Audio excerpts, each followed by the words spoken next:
नमस्कार मंडळी, Sam's kitchen मध्ये तुमचं सगळ्यांचं खूप खूप स्वागत आहे। मंडळी, आजपासून आहे ना पितृ पंधरवडा चालू झालेला आहे, म्हणूनच आज आपण आहे ना 3 वेगवेगळ्या ज्या भाज्या आहेत ज्या श्राद्धाच्या नैवेद्याच्या पानात असतात ना त्याची रेसिपी आपण शेअर करत आहोत। आणि महत्त्वाचं म्हणजे ना या ज्या भाज्या आहेत त्या फक्त 10 मिनिटात होतात। आता हे वाक्य तुम्हाला आहे ना ऐकून जरासं आश्चर्य वाटेल, पण यासाठी तुम्हाला ना पूर्ण व्हिडिओ बघावा लागेल। तर आजच्या 3 भाज्या आहेत। पहिली म्हणजे मेथीच्या फोडणीमधली लाल भोपळ्याची भाजी, दुसरी आहे गोडा मसाल्यातली गवारीची भाजी आणि तिसरी आहे चिंच गुळातली कारल्याची भाजी। 3, 2, 1 आपण ना कारली आधी चिरून घेऊया। कारलं कसं चिरायचं मी ते तुम्हाला दाखवते। असे ना मोठे तुकडे करायचे। आधी आहे ना काय करायचं, हे जे बाजूचे 2 आहे ना हेड एंड टेल आहेत ते उडवून टाकायचे आणि अशा पद्धतीने आहे ना आपण मोठे तुकडे केले की चमच्याने आतमधला जो गर असतो किंवा बिया असतात ना या सगळ्या निघून जातात। आता हे बघा, अशा पद्धतीने आपण बाकीचे पण आहे ना करून घेऊयात आणि मग स्लाइस करताना मी तुम्हाला दाखवते। आता आतमधला आपण आहे ना सगळा गर किंवा बिया काढून घेतल्यात की असं मध्ये कट मारायचा आणि या पद्धतीने असे स्लाइस करायचे। अशा पद्धतीनेच आपण आहे ना बाकीच्या कारल्यांच्या पण आहे ना चकत्या करून घेऊया। आपण सगळ्या कारल्याच्या ना अशा मस्तपैकी पातळ अशा चकत्या करून घेतलेल्या आहेत। आता या ज्या चकत्या आहेत त्या मिठाच्या पाण्यामध्ये आहे ना थोड्या वेळ आपण बुडवून ठेवूया। आपल्याला 3 भाज्या लागणार आहेत। मी इकडे ना आतपाव कारलं घेतलंय, त्याच्या चकत्या तुम्ही नुकत्याच कशा करायच्या ते बघितलेलं आहेच आहे आधीच्या व्हिडिओमध्ये। त्यानंतर आपल्याला आहे ना इकडे आतपाव गवार लागणार। मी ती अशी बारीक आहे ना खुडून घेतली, कडेच्या शिरा काढल्यात आणि स्वच्छ धुवून ठेवलेली आहे।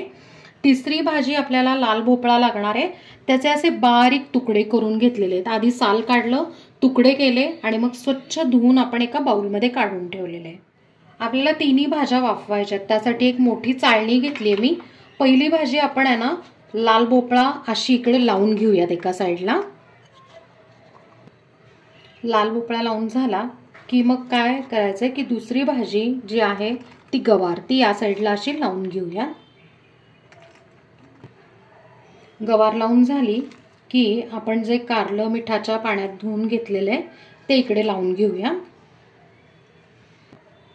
या सगळ्या भाज्या अशा व्यवस्थित आपण यांना लावून घेतलेल्या आहेत। ऑलरेडी मी एका पातेल्यात पाणी उकळायला ठेवलं होतं। आता आपण या भाज्या उकळायला ठेवून घेऊया। पातेल्यातलं पाणी आहे ना खळखळून उकळलेलं आहे। आता आपण यांना चाळणी ही ठेवून घेऊयात आणि गॅसची फ्लेम जी आहे ती मीडियम करून ठेवूयात। आणि आता या ज्या भाज्या आहेत त्या अराउंड एक 10 ते 12 मिनिटं त्याला लागतात शिजायला। तर एक 12 मिनिटांनंतर आपण चेक करून घेऊया। बरोबर 12 मिनिटं झालेली आहेत। आता आपण भाज्या चेक करून घेऊया। भोपळा येस एकदम छान असा सॉफ्ट झालेला आहे। त्यानंतर गवार सुद्धा आपली मस्तपैकी शिजलेली आहे आणि कारलं सुद्धा एकदम परफेक्ट शिजलेलं आहे।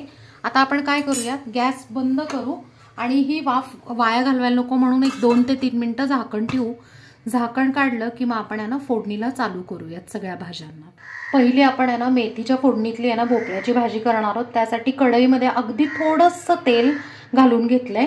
त्यातनं एक 7 ते 8 मेथीचे दाणे, पाव चमचा मोहरी, चिमूटभर हिंग, पाव चमचा हळद, त्यात आता हा शिजवून घेतलेला लाल भोपळा,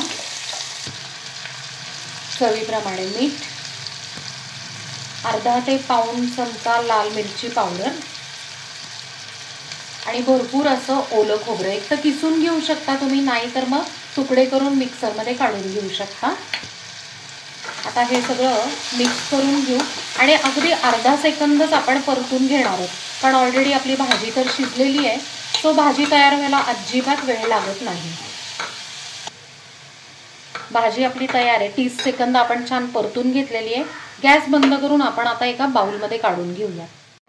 आता आपण आहे ना गोडा मसाल्यातली गवारीची भाजी करणार आहोत। त्यासाठी मी छोटी कढई ठेवली, अगदी थोडंसं तेल घातलंय, त्यात पाव चमचा मोहरी, चिमूटभर हिंग, पाव चमचा हळद, फोडणी मस्त झालेली आहे. आता शिजवून घेतलेली गवार,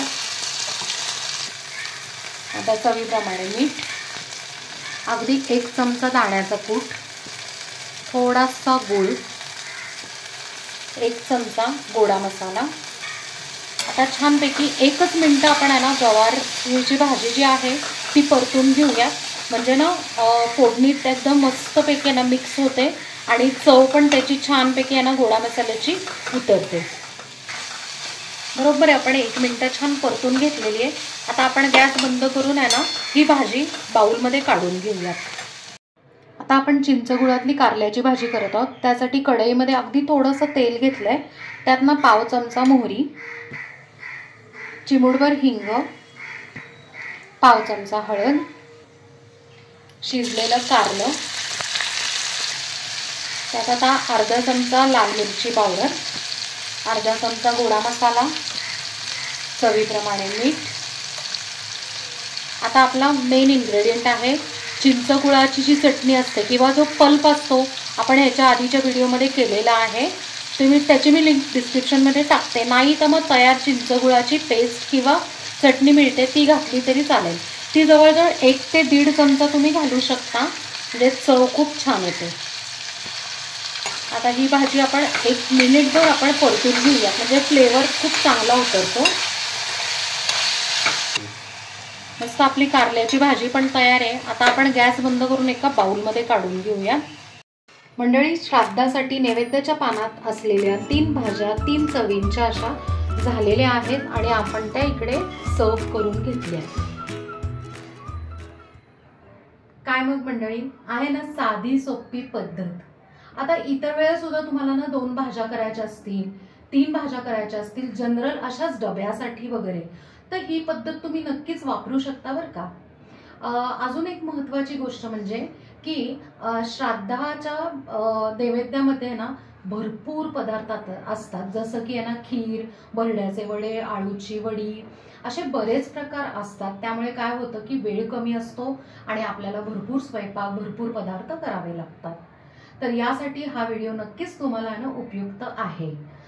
मंडळी, जाता जाता अजून एक महत्त्वाची गोष्ट, ह्याच्या आधी आपण आळू वडी, त्यानंतर साधं वरण, जिरे खोबऱ्याचं वरण आणि मसाले भात, या सगळ्याच्या रेसिपीज आपण आहे ना शेअर केलेल्या आहेत.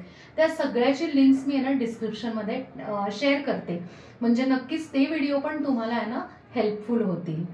सो हे सगळं करून बघा आणि मला कमेंटमध्ये सांगा. आपल्या चॅनलला सबस्क्राईब करा, लाईक करा, शेअर करा आणि कमेंट करा. थँक्यू.